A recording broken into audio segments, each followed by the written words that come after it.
back on? Yeah. Okay. Let's go to Judges chapter 4, verse 4. Okay. And verse 21. 4 and 21? Yeah, Judges chapter 4. Mm-hmm. I think it's getting hot for me. Maybe I should stay. Then Jael, Heber's wife, took a nail of the tent and took a hammer in her hand and went softly unto him and smote the nail in his temples. Woo! And fastened it in the ground. For he was fast asleep and weary, so he died. I guess he did, right? So Jael was a warrior, right? I should have put that one a little bit further back, but what happened was, we're gonna read about the other one, the other part in the beginning in a minute. But Jael was a warrior. It was this man that they were scared to fight, basically. But this woman, she was a soldier. Right. She went to his tent, took a tent stake, took a hammer, and blammed it right through his head, and so he died. When all the men didn't want to fight him. You see what I'm saying? So he died. So that's why I said, he picked the best person for the job. The men probably couldn't have got close to that dude, but Jael went right on up in there and took care of business. Sound like my grandma. And saved the nation. Sound Okay? like my great-grandma. All right, verse 21, chapter 4. You mean 22? I just read 21. Oh, okay. Then go to 5. 5 and verse 7. Where are we? Judges 5. Yeah, verse 7. Judges 5, verse 7. 5 and what? 7. 7. The inhabitants of the villages ceased. They ceased in Israel until that I, Deborah, arose, that I arose a mother in Israel. Okay. So this is about Deborah. She was a judge and mother in Israel. And read verses 22 through 24, please. She's also a prophetess. Prophetess, a judge, mother in Israel, leader of Israel, the nation, basically. Go ahead. 22 to 24. Then were the horse hoofs broken by the means of the prancelings of their mighty ones. Curse ye Moraz, said the angel of Yahuwah. Curse ye bitterly the inhabitants thereof, because they came not to help of Yahuwah, to the help Is that Judges 5? of Yahuwah against the mighty. You said verse 24? 22 to 24. Okay. Blessed above the women shall Jael, the wife of Herbert, the Kenite, be. Blessed shall she be above women in the tent. That was 24. You did 22 to 24? Mm-hmm. Okay. Thank you. That just confirms the respect they had for her. Right. What she did. She became a legacy, basically. So, Lapido. She judged Israel at that time. She judged Israel. She judged. Yeah, she did. Israel at that time. All right. And she dwelt under the palm tree of Deborah. She had her own palm tree, y'all. Okay. She dwelled under the palm tree of Deborah. Between Raham and Bethel in Mount Ephraim. And the children of Yesharel came up to her for judgment. Was she keeping silent in the church? Nope. All right. Only the women come to her for judgment? Nope. Okay. Yeah. The children of Israel, all of them, came to her for judgment. Sure did. All right. Matter of fact, let's read a little bit more about her. Let's go down, skip down to the verse 9 and see what happened, how Jael got involved. Verse 9. And she said, wait a minute, I'm sorry. Just read on, because, from 5, read on down. Okay. Yeah. And she dwelt under Deborah between and Bethel in Mount Ephraim. And the children of Yasharel came up to her for judgment. And she said, and she sent and called the son of Abdom of Kadesh Naphtali, and said unto him, have not Yahuwah Elohim of Yasharel commanded, saying, go and draw toward Mount Tabor, and take with thee 10,000 men of the children of Naphtali and of the children of Zebulun. Okay, hold on a minute. So here we got Barak. This is a strong man. He the commander of the army. He got 10,000 men that he could take with him to get rid of this one man that Jael dealt with. Yeah. Right? All right, read on. Verse not be for thine honor, for Yahuwah shall sell Sisera into the hand of a woman. And Deborah arose and went with Barak to Kadesh. Okay, she would stop there. So that woman was Jael. Now, if Barak would have just not been a scaredy cat and went, he would have got the honor, because he already told him, y'all going to deliver this man into your hands. Be like, I ain't going, devil, as you go. He ain't had no faith. So he said, okay, I'm going to go with you, Barak.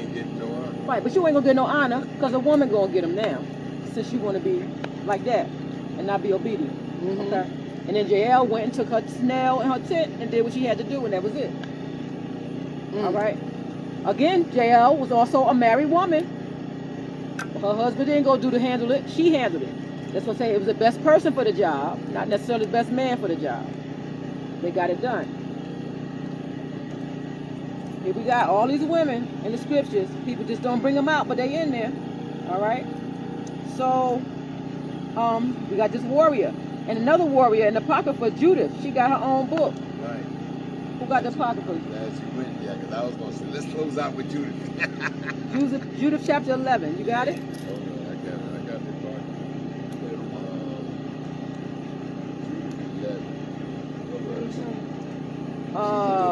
20 and 21.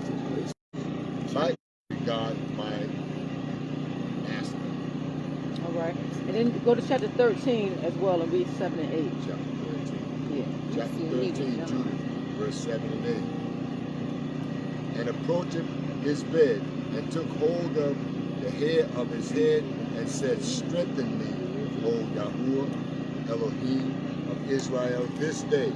And she smote twice upon his neck with all her might, and she took away his head from him. Another female warrior, Judith. Yeah, this story is powerful. Yeah, grabbed his hair, pap, chopped his whole head off. Yeah. Took it back to Israel, like, we all right, I got him. But the bottom line in that is that Israel, the men were ready to surrender. Yeah. And she went before the Most High and prayed, and then she went and talked to the men, and that's why they were saying what they were saying. She got this, not only is she beautiful, but she got wisdom from the Most High, because her husband had died, and she kept herself like in sackcloth. But when she got dressed, pretty. Yes. she got fine. I'm she gonna show you. I ain't forgot how to do it now. She went down to his camp, boy, and he was like, and then she got him to drinking. She got homeboy drunk. He thought he was gonna get, he was gonna have one night stand. Lost his head. Exactly. Literally. And then she went back with his head, and all Israel gave her honor. That was so here we got female warriors in Israel. They out there fighting alongside the men. You see what I'm saying? She went without. They went without the men. All right. It was a boo-boo. So we done talked about warriors. We done talked about judges. We done talked about prophetesses. Let's talk about Phoebe. Romans 16, verse 1. Romans chapter 16, verse 1. I command unto you, Phoebe, our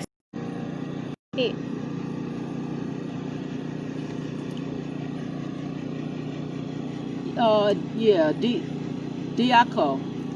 It basically is deacon. Deaconos. Yeah, deaconos. I don't know what hers I, is. So that's the same word for deacon. So Phoebe was a deacon, y'all. Female deacon in the church. If you look up the male deacons that was in the church, you'll see they use the same word that they use here for Phoebe. But they translate it, when they talk about a man, they'll translate it deacon. And when they talk about a woman, they'll translate it servant. Your interpreters have transgressed against you. They want you to know it was female deacons.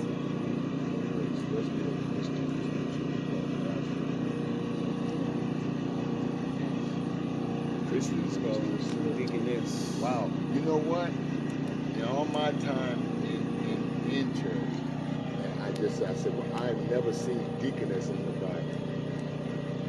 Because they didn't call them Just deaconesses. showed it to me. They call them deacons. They was deacons. Yeah, well, they elected 7 deacons in Acts, right? But I'm just saying, I know in the Baptist, certain churches, they have deacons and deaconess. But in any other, like in Pentecostal, they don't have deaconess. Right. They say deaconess ain't in the Bible, but it's right here.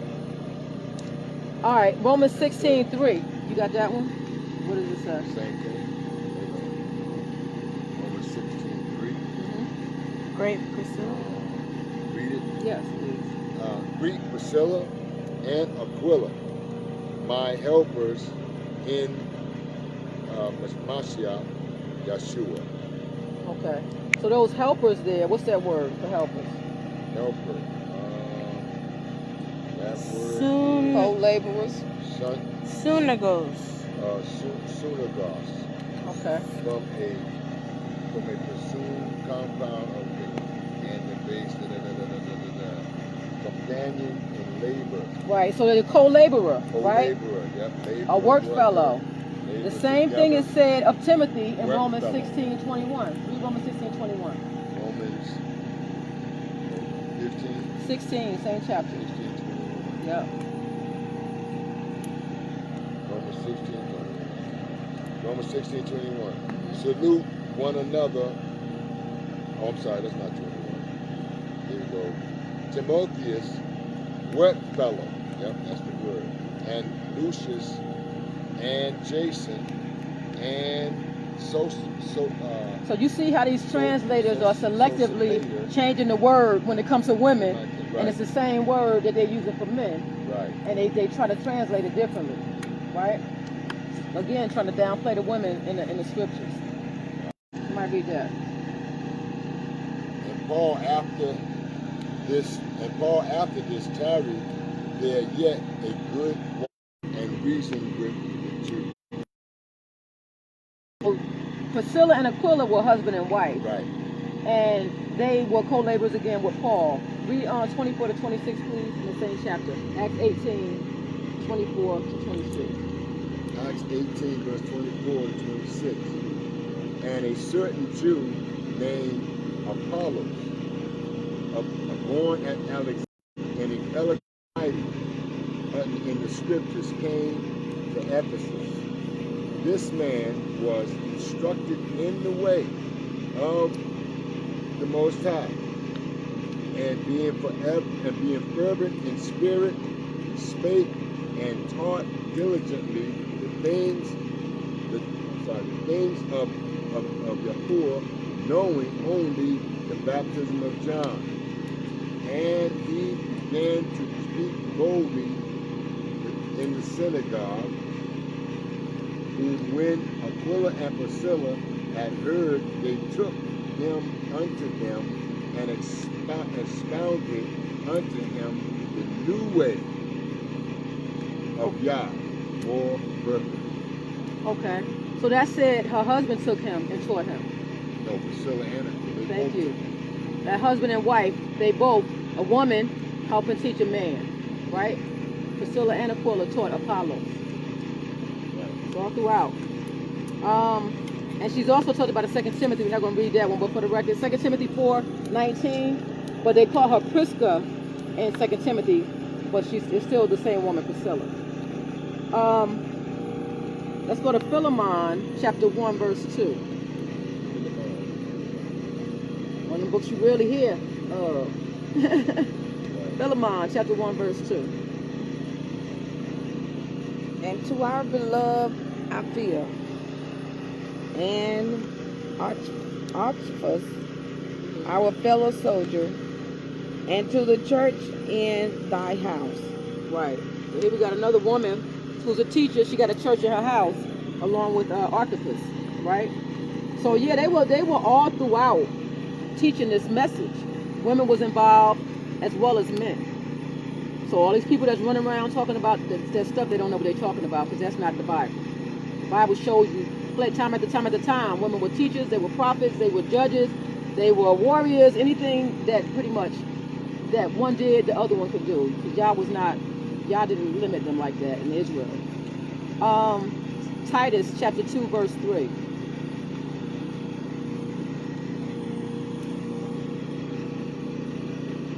Titus 2:3.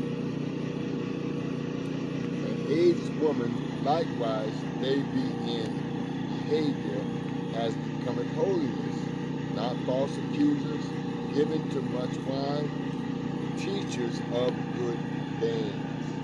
Now who was the teacher? Aged women. Women. Thank you. Here we go. Women teachers again. Acts chapter 2 verse 18.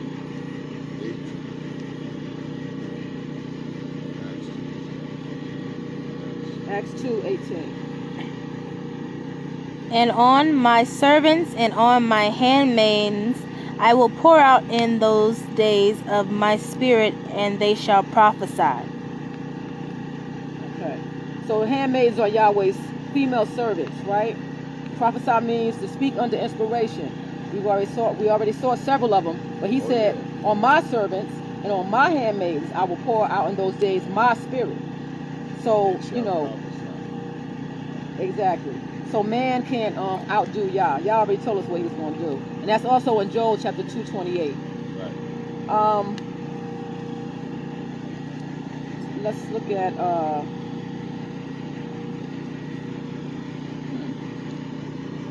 right, I put one in here without putting the book, so I'm not sure. Let's see. I'll come back to that one. Let's go to Luke 8:3.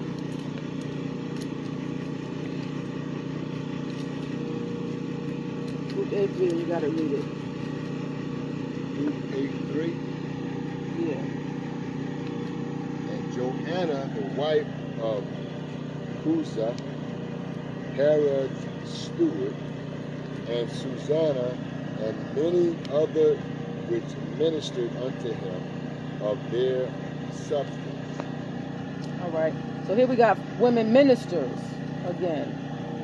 So every office, I'm just showing you out the scriptures, women was involved in it. All right. And so, you know, they speak not according to this, there's no light in them. Because all these people running around trying to hang stuff on what Timothy said and ignore all these other scriptures throughout the whole Bible is not valid. So the one I went over was Matthew 27, 54 and 55.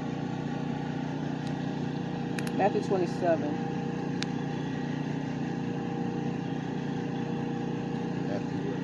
Matthew chapter 27, verse 54 and 55.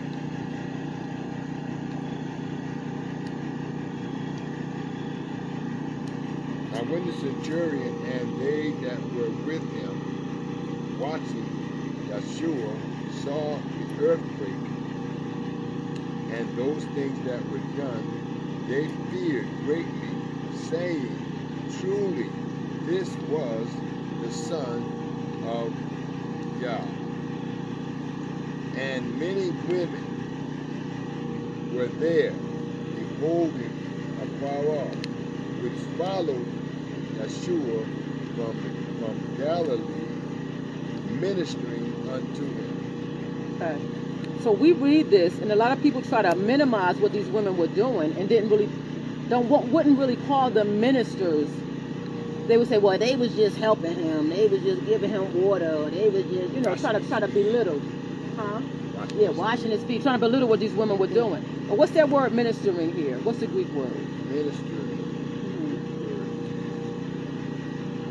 1247. Right. Again, it's diakonia. contingent. That Right. is Now with- see, why would they never translate it as deacon when it's talking Right. about women? Right, right. Only when it's talking about men. It's these translators, they was being shifty and Like you shady. said, technically to act as a Christian deacon. Yeah. Minister serves office of the deacon. So that would make her deaconess. Now to show you how they really don't want to do it, look at 1 Peter 4:11. Read that one for me. 1 Peter 4:11. 11. If a man speak, let him speak as the oracle of Yah. And if a man minister, let him do it as of the ability which Yah giveth, that Yah in all things may be glorified through Yeshua Mashiach, to whom be praise and dominion forever and ever. Amen. All right. So now what's that word minister here? When they're talking about a man. Same word. Same word. It's the same women at the cross. We use that same word. Same word. Right? So it's the same ministry. These were ministers. Men Yeah. and women can operate in that nature. Right. So, you know, I can go on and on, but I ain't gonna keep belaboring it. You can see it's in there, all over the place. I mean, Israel is described as a woman. We talked about that earlier. The elect lady, the elect sister. That's in 2 John chapter 1, verses 1 and 13.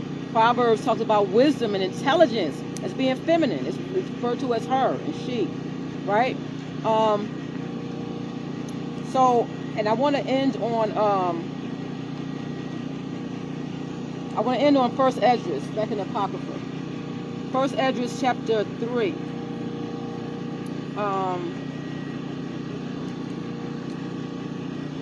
Do you have it?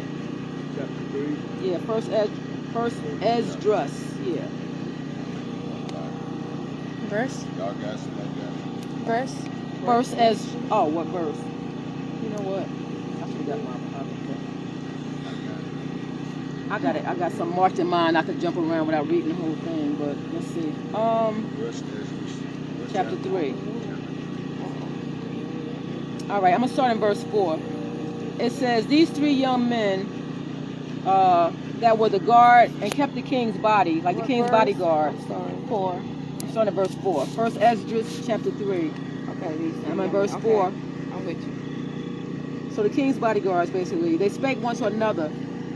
And they said in verse 5, "Let every one of us speak a sentence, and he that shall overcome, and whose sentence shall seem wiser than the others, unto him shall the king Darius give great gifts and great things in token of victory." So, in verse 8, every one of them wrote a sentence, and they sealed it, and they laid it under King Darius's pillow. Verse 10, the first one wrote, "Wine is the strongest." They were asking, what's the strongest? Out of three things, there's three of them writing. The first one wrote, "Wine is the strongest." The second one wrote, "The king is the strongest." The third one wrote, "Women are the strongest. But above all things, truth beareth away the victory." And in verse 13 it says, "Now when the king was risen up, they took their writings and delivered them unto him, and so he read them." And then it goes on and it talks about each one. They went through the first one first, that said that wine was the strongest out of those three. There's wine, the king, and women.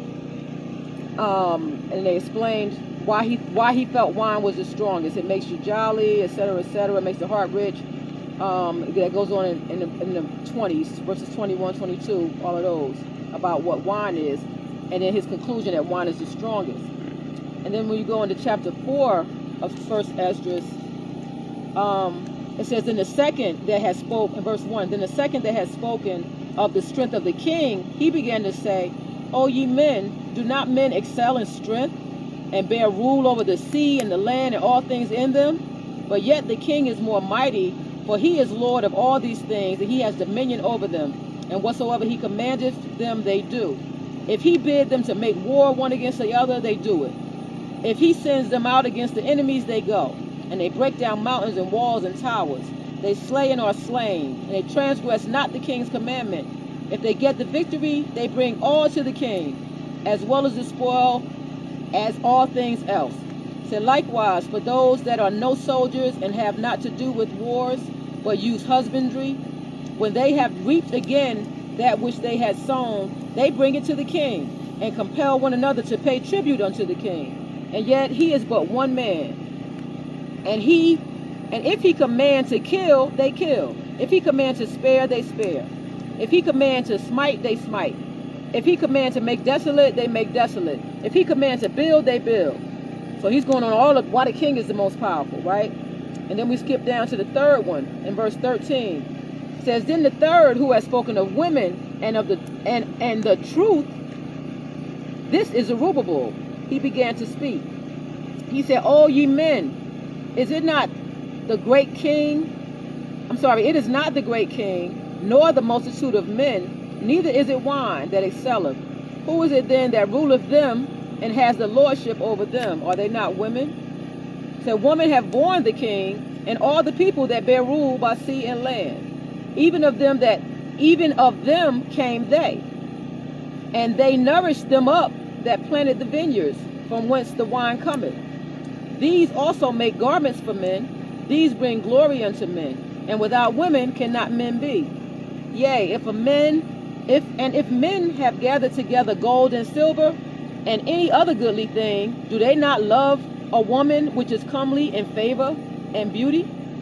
And letting all those things go, do they not gape, and even with open mouth fix their eyes fast on her? And have not all men more desire unto her than unto silver and gold, or any goodly thing whatsoever? A man leaveth his own father that brought him up, and his own country, and cleaveth unto his wife. He sticketh not to spend his life with his wife, and remembereth neither father nor mother nor country. By this also ye must know that women have dominion over you. Do ye not labor and toil, and give and bring all to the woman? Yea, a man taketh his sword, and goeth his way to rob and to steal, to sail upon the sea and upon rivers, and looketh upon a lion, and goeth in the darkness, and when he have stolen, spoiled, and robbed, he bringeth it to his love. Wherefore a man loveth his wife better than father or mother. Yea, many there be that have run out of their wits for women, and become servants for their sakes. Many also have perished, have erred, and have sinned for women. And now do ye not believe me? Is not the king great in his power? Do not all regions fear to touch him? Yet did I see him and Apame, the king's concubine, the daughter of his admiral Bardicus, sitting at the right hand of the king, and taking the crown from the king's head, and setting it upon her own head. And she also struck the king with her left hand. And yet for all this the king gaped and gazed upon her with open mouth. If she laughed upon him, he laughed also. But if she took any displeasure at him, the king was fain to flatter, that she might be reconciled to him again. O ye men, how can it be but women should be strong, seeing they do thus? So, I'm going to end on that. Hallelujah. Hallelujah. I need that message.